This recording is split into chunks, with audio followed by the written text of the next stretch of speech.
Academy आपका स्वागत करता है।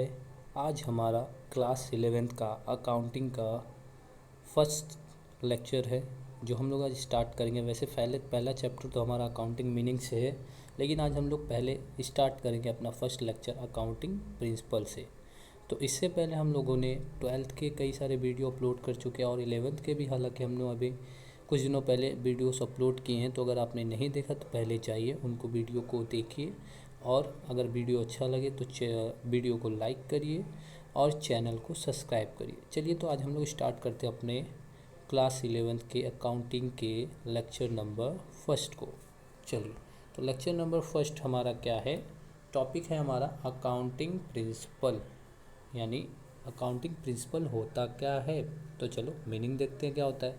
बोला accounting principle are uniform set of rules, यानी अकाउंटिंग प्रिंसिपल क्या है, सेट ऑफ रूल्स है और guidelines develop to ensure uniformity and easy understanding of the accounting information.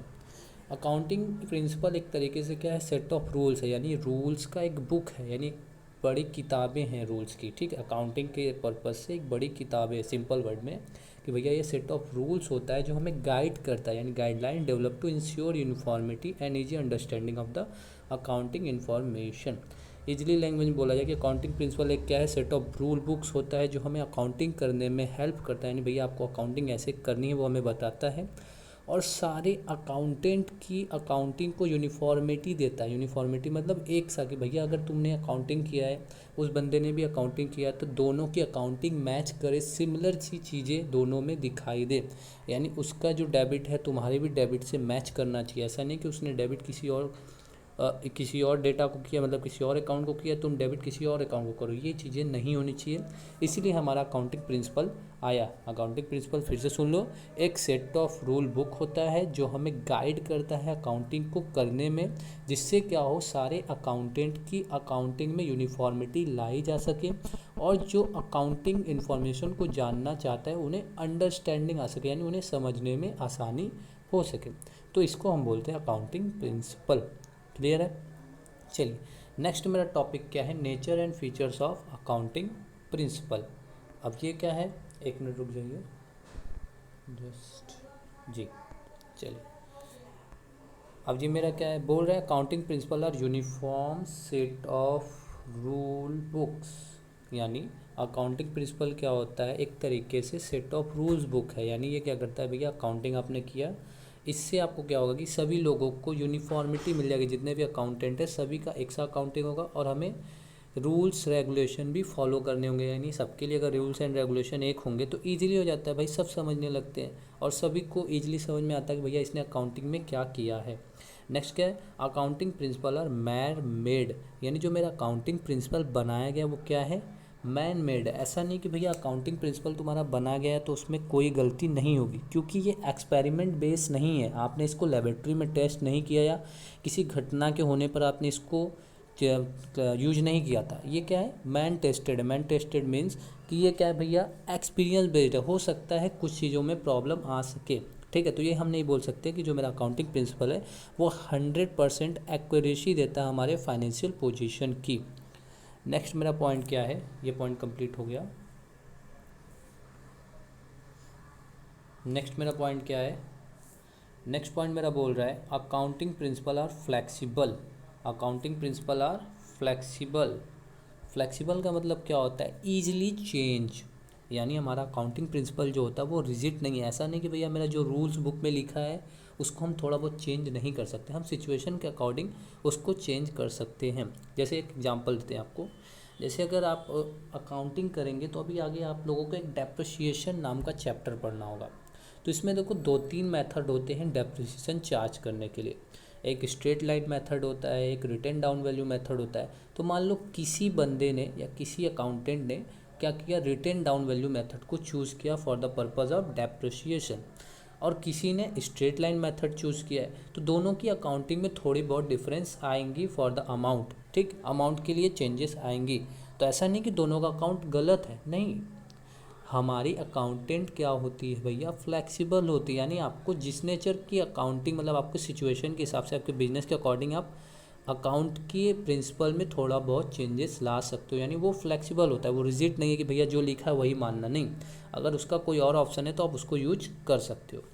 Next मेरा टॉपिक क्या है, 4th number, accounting principle are generally accepted. और जो मेरा अकाउंटिंग प्रिंसिपल होता है वो सभी अकाउंटेंट एक्सेप्ट करते हैं, यानी जो भी अकाउंटिंग को फॉलो करते हैं वो सभी उसको क्या करते हैं, एक्सेप्ट करते हैं। क्यों एक्सेप्ट करते हैं, क्योंकि वो भी सेम रूल बुक्स को फॉलो करते आ रहे हैं और सभी चीज़ों को वो अवेयर रहते हैं कि भैया इन्होंने अगर इसको डेबिट किया तो इसका मतलब ये क्या है, इनके डेबिट पार्ट्स के होंगे, अगर इन्होंने इसको क्रेडिट किया तो इनके क्या होंगे, क्रेडिट पार्ट्स के होंगे।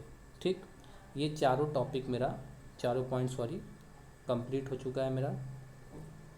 अब आते हैं हम लोग अपने next kinds of accounting principle. Just 1 minute, चलिए ये सही होगा कलर, इसको ऐसे करते हैं। चलिए, काइंड्स ऑफ अकाउंटिंग प्रिंसिपल। देखो मेरा अकाउंटिंग प्रिंसिपल क्या होता है, एक मिनट रुकिए। अकाउंटिंग प्रिंसिपल देखो दो टाइप्स का होता है, एक अकाउंटिंग कॉन्सेप्ट होता है और एक अकाउंटिंग कन्वेंशन होता है। एक अकाउंटिंग कॉन्सेप्ट होता है और एक अकाउंटिंग कन्वेंशन होता है। तो आज की वीडियो में हम लोग बस देखेंगे अकाउंटिंग कॉन्सेप्ट्स के कुछ पार्ट्स को, अभी पूरे पार्ट्स को नहीं देख सकते क्योंकि वीडियो बहुत ज़्यादा लंबी हो जाएंगी, इसलिए हम लोग नेक्स्ट पार्ट में इस कॉन्सेप्ट को भी कंप्लीट कर लेंगे, लेकिन कुछ पार्ट्स को अकाउंटिंग कॉन्सेप्ट्स के हम लोग आज देखेंगे। फिर नेक्स्ट जो वीडियो आएगा इस मतलब सेकेंड वीडियो के बाद, उसमें हम सारे अकाउंटिंग कन्वेंशन को कंप्लीट कर लेंगे। चलिए अब स्टार्ट करते हैं अकाउंटिंग कॉन्सेप्ट्स क्या होता है। देखो अकाउंटिंग कॉन्सेप्ट बोल रहा है, this concepts provide a foundation for accounting process and guide how transaction should be recorded and reported. यानी बोल रहा है कि कॉन्सेप्ट हमें ये बताता है कि भैया अकाउंटिंग करने का पहले हम तुम्हें फाउंडेशन यानी बेस तैयार करके देते हैं, फिर हम तुमको बताएंगे कैसे तुमको ट्रांजेक्शन को रिकॉर्ड किया जाए यानी गाइड करेंगे, और उसको रिपोर्ट कैसा किया जाए। समझ में आया, नहीं समझ में आया, फिर से समझो। बोल रहा है कि अकाउंटिंग कॉन्सेप्ट जो होता है वो मुझे क्या करता है, फाउंडेशन तैयार करके देता है कि भैया आपको अकाउंटिंग कैसे कैसे करनी है, सारे प्रोसेस को बताता है, हमें गाइड्स करता है ताकि हम उस ट्रांजेक्शन को अच्छे मैनर में रिकॉर्ड कर सके और फिर उसको रिपोर्ट कर सके। रिपोर्ट मीन्स कि जिसको इन्फॉर्मेशन चाहिए उनको हम प्रोवाइड करा सकें। अदर वर्ड्स में देखो क्या बोल रहा है, to make the accounting language convey the same meaning to all people and to make it more meaningful. यानी अकाउंटिंग कॉन्सेप्ट ये करता है कि जो चीज़ें मैंने लिखी है यानी जो चीज़ें मैंने अकाउंटिंग में रिकॉर्ड की है उसी मीनिंग में अदर पार्टी भी उसको अंडरस्टैंड करे यानी उसको समझे। जैसे मान लो मैंने एक ट्रांजेक्शन किया कि मैंने गुड सोल्ड किया राम को, ठीक है, तो गुड सोल्ड किया राम को, तो अकाउंटिंग के हिसाब से क्या होनी चाहिए, राम पाने वाला हो गया यानी राम रिसीवर हो गया, तो Ram debit to sales account. तो अब जो बंदा अकाउंटिंग जानता होगा उसके सामने अगर मैंने ये अकाउंटिंग ट्रांजेक्शन को रिकॉर्ड करके दिखाया तो वो समझ जाएगा इजली कि हाँ इसने क्या किया है कि गुड्स को सोल्ड किया है राम से। That's clear. चलिए अब हम लोग आते हैं अकाउंटिंग कॉन्सेप्ट्स के टाइप्स पे। चलो मेरा फर्स्ट टाइप्स क्या है, गोइंग कंसर्न कॉन्सेप्ट। इसमें देखो बोलता है as per this concept assume that the business will continue to exist for a long period in future. यानी मेरा जो बिजनेस होता है हम उसको एज्यूम करके चलते हैं कि फॉर अ लॉन्ग पीरियड वो चलेगा। यानी मेरा बिजनेस कभी भी देखो हम लोग बिजनेस स्टार्ट करते हैं तो ये हम नहीं मानकर चलते कि मेरा जो बिजनेस होगा वो कुछ समय बाद बंद हो जाएगा, नहीं, हम मानकर चलते कि नहीं भैया हम बिजनेस को ग्रोथ कराएंगे, हम बिजनेस को बड़ा करके चलेंगे, लंबा करके चलेंगे, यानी मेरा बिजनेस क्या होगा, लॉन्ग टाइम चलेगा। तो इसके हिसाब से हम लोग क्या करते हैं, अपने बुक में ट्रांजेक्शन को रिकॉर्ड करना शुरू करते हैं, ठीक है, यानी बिजनेस के सारे ट्रांजेक्शन को रिकॉर्ड करके करना शुरू करते हैं। The assumption that is a continuing enterprises. और इससे क्या होता है, हम ये मानकर चलते हैं कि मेरा जो बिजनेस है वो कंटिन्यू चलता रहेगा। It is on the concept that we record fixed assets as their original costs and depreciation is charged on these assets without reference to their market value। और इसी कॉन्सेप्ट के अकॉर्डिंग ही हम क्या करते हैं, अपने फिक्स्ड वैल्यू को original cost पे लिखते हैं और उस पर डेप्रिसिएशन चार्ज करते हैं।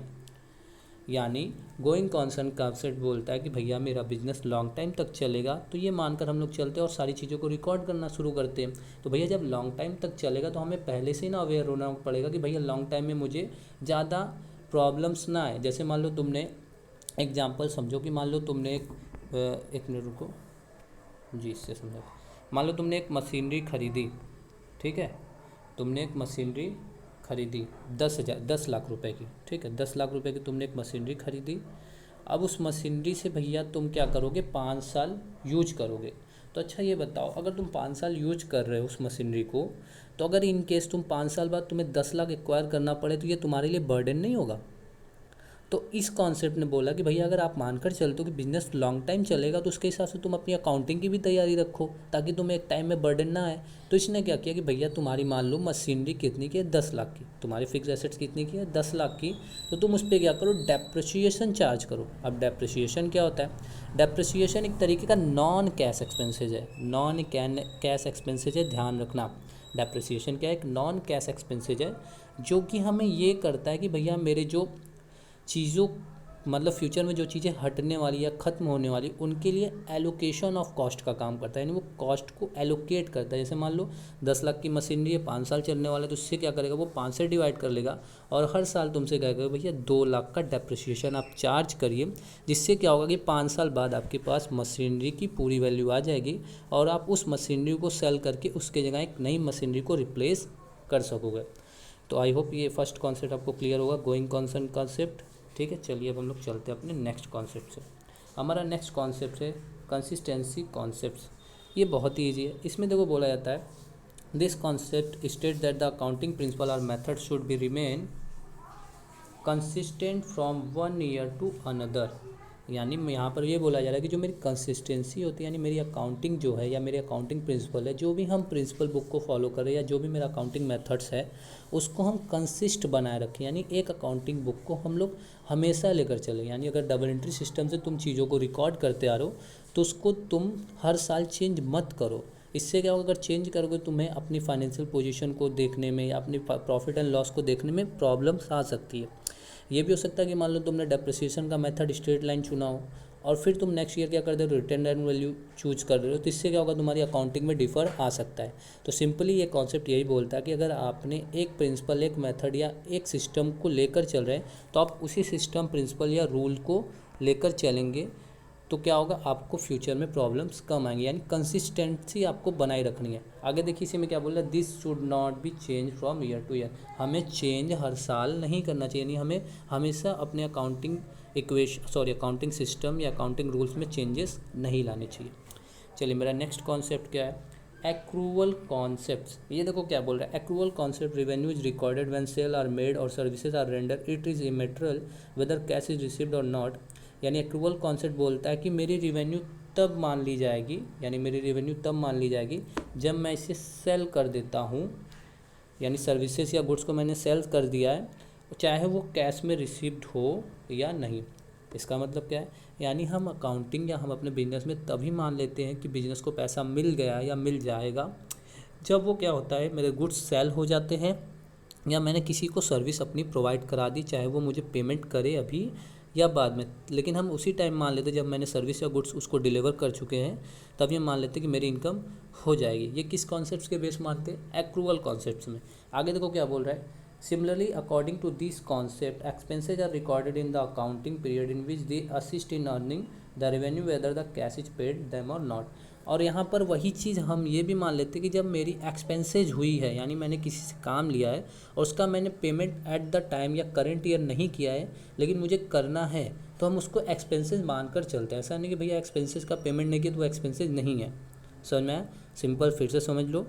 एक्रूवल कॉन्सेप्ट वो कॉन्सेप्ट होता है जो हमें ये बताता है कि भैया आपने गुड्स या सर्विसेज प्रोवाइड कराई हैं, चाहे आपको उसको बदले कैश मिला हो या ना मिला हो, तो वो आपका इनकम कहलाएगा। और सेम थिंग्स वही चीज़ एक्सपेंसेज में भी हो जाती है कि अगर आपने किसी सर्विस ली है या गुड्स लिया है और आपने उसका पेमेंट नहीं किया फर्दर इन ईयर, तो आपको उसको एक्सपेंसेज ही ट्रीट करना है, चाहे आप उसको नेक्स्ट ईयर पेमेंट करिए, वो अलग बात है। ठीक, चलिए अब हमारा नेक्स्ट कॉन्सेप्ट है business entity concept. Business entity concept क्या होता है, according to this concept business is treated as a unit separate and distinct from its owner. ठीक है, यानी जो बिजनेस एंटिटी कॉन्सेप्ट बोलता है कि वो जिसका भी बिजनेस है, यानी जो ओनर है और ओनर का बिजनेस दोनों अलग माने जाते हैं। यानी आपका अगर बिजनेस है तो आपका बिजनेस आपसे अलग माना जाएगा। ये एक एंटिटी कॉन्सेप्ट बताता है। मीन्स कि अगर आप जैसे सिंपल वर्ड में समझो, अगर तुम कैपिटल इन्वेस्ट किए हो अपने बिजनेस में और सोचते हो कि नहीं ये मेरा पैसा है, हम सारा लेकर चले जाएं, तो जब सारा पैसा निकाल लोगे तो क्या वो बिजनेस रन कर पाएगा? नहीं कर पाएगा। और ये कैसे पता लगता है हमें, ये कॉन्सेप्ट बताता है कि भैया आपका बिजनेस और आप दोनों पार्टी अलग अलग हो, यानी वो ए पार्टी है और आप क्या हो, बी पार्टी। अगर आपने ए पार्टी से कुछ पैसे उधार लिए, यानी अगर आपने बिजनेस से कुछ पैसा निकाला है तो आपको बिजनेस का पैसा देना पड़ेगा, आप लाइबल हो गए। ठीक, आगे क्या बोला है, in other words the owners of a business is always consider as a distinct and separate from the business he own. यानी जो बिजनेसमैन होता है और जो उसका बिजनेस होता है, हम इस कॉन्सेप्ट के अकॉर्डिंग मानते हैं कि दोनों अलग अलग हैं। इसका एग्जांपल क्या है, जैसे सोल प्रोप्राइटरशिप होते हैं, जैसे पार्टनरशिप होते हैं और कंपनी। सोल प्रोप्राइटरशिप ही देख लो, जैसे तुम जनरली बिजनेस करते हो और बिजनेस से कोई गुड्स निकाल लेते हो तो उसका तुम पेमेंट करते हो कि नहीं। जैसे मान लो तुमने जनरल स्टोर का दुकान खोला है और तुमने 10 केजी फ्लोर ले लिया, यानी 10 किलो आटा तुमने ले लिया और उस आटे का तुमने पेमेंट नहीं किया, तो बताओ वो तुम्हारे बिजनेस से उतना अमाउंट कम होगा कि नहीं होगा, कम होगा ना। तो फिर तुम्हें क्या करना पड़ेगा, उतनी प्राइस वैल्यू तुम्हें अपने बिजनेस में इन्वेस्ट करनी होगी। क्यों करनी होगी भाई, क्योंकि ये कॉन्सेप्ट यही बताता है कि आपका बिजनेस और आप दोनों लोग अलग पार्टी हो। ठीक है, चलिए अब नेक्स्ट कॉन्सेप्ट मेरा क्या है, मनी मेजरमेंट कॉन्सेप्ट। बोलना only those transaction events are recorded in accounting which are capable for being express terms of money. यानी इस कॉन्सेप्ट के अकॉर्डिंग वही चीज़ें रिकॉर्ड की जाएंगी या वही चीज़ों को लिया जाएगा जो कि मनी के टर्म्स में एक्सप्रेस्ड हो सके। ऐसा नहीं कि भैया जो मनी के टर्म्स में एक्सप्रेस नहीं हो पाएगा उसको भी रिकॉर्ड कर लो, नहीं। हमारी काउंटिंग मनी मेजरमेंट कॉन्सेप्ट यही बताती है कि भैया जो चीज़ों को तुम रिकॉर्ड कर रहे हो उसको आप अगर मनी में मेजर कर सकते हो तो आइए, आपका स्वागत है, आइए रिकॉर्ड करिए भैया, बिल्कुल रिकॉर्ड करिए। अगर नहीं कर सकते तो बिल्कुल दूर रहिए, माफ़ करिए। ठीक, अब इसका एग्जाम्पल समझ लो क्या है। For example, accounting does not recorded a quarrel between the production manager and sale manager. अब देखो तुम्हारे बिजनेस में 2 मैनेजर है, यानी तुम बड़ी कंपनी खोल कर रखे हो, किसी चीज़ का प्रोडक्शन करते हो और उसमें तुम्हारे 2 मैनेजर है, एक मैनेजर है सेल्स मैनेजर और एक मैनेजर है प्रोडक्शन मैनेजर। प्रोडक्शन मैनेजर और सेल्स मैनेजर के बीच लड़ाई हो गई, तो इससे क्या हो रहा है कि प्रोडक्शन मैनेजर प्रोडक्शन नहीं बना रहा और सेल्स मैनेजर उस प्रोडक्ट को, जो बना हुआ प्रोडक्ट है उसको सेल नहीं कर रहा है। इससे क्या होगा, तुम्हारे बिजनेस को तो लॉस हो रहा है। लेकिन अगर अकाउंटिंग के थ्रू देखा जाए तो अकाउंटिंग में हम इसे मनी के टर्म्स में कैलकुलेट नहीं कर पा रहे, तो इस वजह से हम क्या करेंगे, इसको अकाउंटिंग में रिकॉर्ड भी नहीं करेंगे। चलिए अब हमारा लास्ट कॉन्सेप्ट बचा है अकाउंटिंग पीरियड कॉन्सेप्ट। बिल्कुल ईजी है, सिंपली यही बोला जाता है कि अकाउंटिंग पीरियड कॉन्सेप्ट में ये चीज़ होता है कि भैया आप एक अपने अकाउंटिंग के लिए टाइम डिसाइड कर लो, यानी आपको कि एक टाइम में सारे अकाउंटिंग को करना है। सारे अकाउंटिंग मीन्स कि आपको बैलेंस शीट बनानी है, प्रॉफिट एंड लॉस बनाना है।